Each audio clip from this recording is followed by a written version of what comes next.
Keterampilan yang memukau di Astro Sensasi.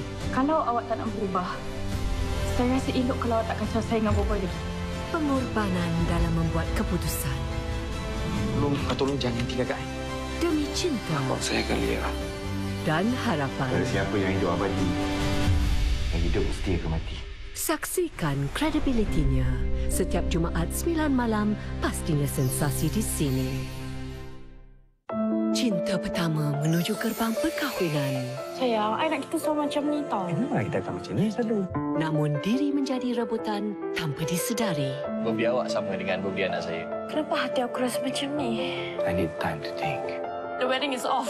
I tak tahu nak cakap dengan siapa sekarang ni. Susah sangat kahwin dengan I je lah. Siapakah pilihan hati? Dendam Cinta Arisa. Pastinya sensasi di sini. Mari. Selebriti kesayangan anda di Astro Sensasi. Jawapan yang betul, serasi. Kalau dah penat, kita taruh order je lah. Apa nak masak? It's all these herbs, they can throw them over meat to grill them and all that. Kita nak pergi menyelam bandel-bandel di Malaysia, guys. Masjid Saiburin, tepat pelancong mari ambil gambar. Selebriti dengan gaya hidup sensasi. Isnin hingga Khamis 7 malam. Pastinya sensasi di sini. Cuba beritahu saya kenapa awak luka ni. Awak memang tak suka ke saya dekat sini? Bila cemburu menguasai diri. Apa yang kau dah cakap dengan dia? Sampai dia nak ikut kau masuk dalam hutan ni? Aku rasa macam dia dah start suka aku. Membawa kepada tragedi. Lisa, saya harap sangat awak okey.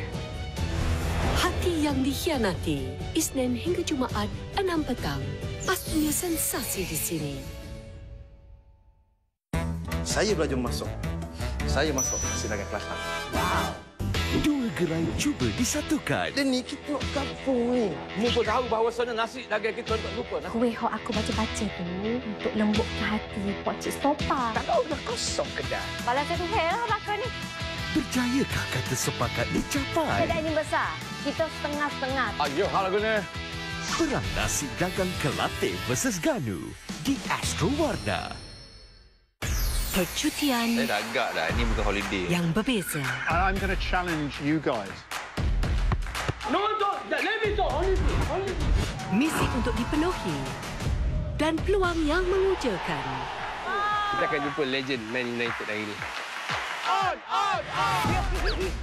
Berjayakah mereka mengharunginya? From KL to Premier League, Sabtu 9 malam. Pastinya sensasi di sini.